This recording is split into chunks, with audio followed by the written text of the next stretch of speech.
Hello, this is Dr. Valdez with Hair Loss Solutions, and today's topic is going to be the use of Propecia, Finasteride, for the use of hair loss. Propecia is a very common medication used in hair loss. It is a prescription medication. It has been used for a long time now. It's available in 1 milligram. That's the dose that's usually used for hair restoration.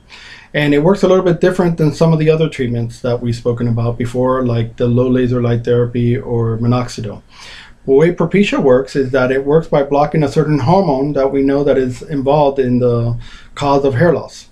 Probably the majority of men and probably the majority of women's cause for hair loss is hormone based. Our bodies, both men and women, have testosterone, and we have an enzyme or a chemical that takes part of our testosterone and converts it to a subtype, which is called dihydrotestosterone.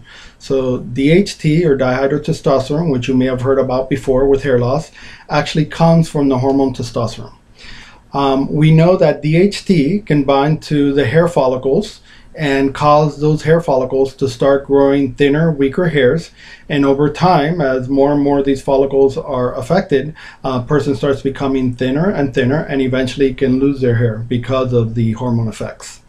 What Propecia does is that Propecia is a chemical, a prescription medication that blocks the enzyme or the chemical that converts testosterone to dihydrotestosterone.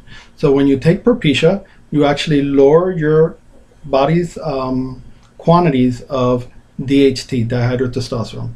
By doing that, you have less of that hormone floating in your blood, affecting your hair follicles. So more of the hairs that would normally be interrupted or made weaker by DHT will now not be affected, and the hair follicles are allowed to grow strong hairs for a longer period of time, strong and thicker hair, and keep the person having better coverage.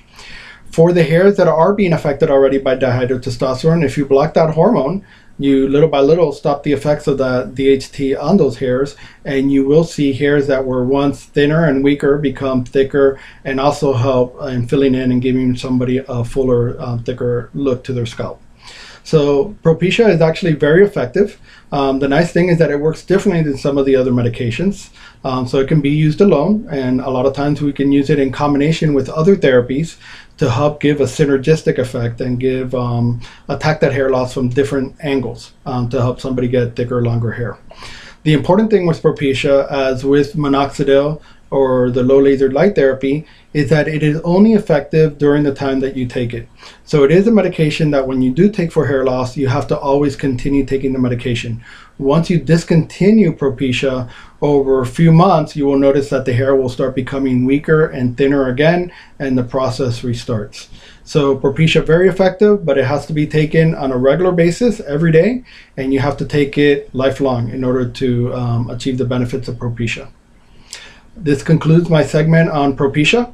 If you think that it may be a treatment that you would be interested in doing, if you want to know if your hair loss would respond to Propecia or would like to have a hair evaluation to see what treatment specifically will work the best for you, please call us here at Hair Loss Solutions and make an appointment. We offer free consultations. Our phone number is 954-613-5777, or you can visit us on our website, www.haircosmeticsurgery.com. Thank you very much.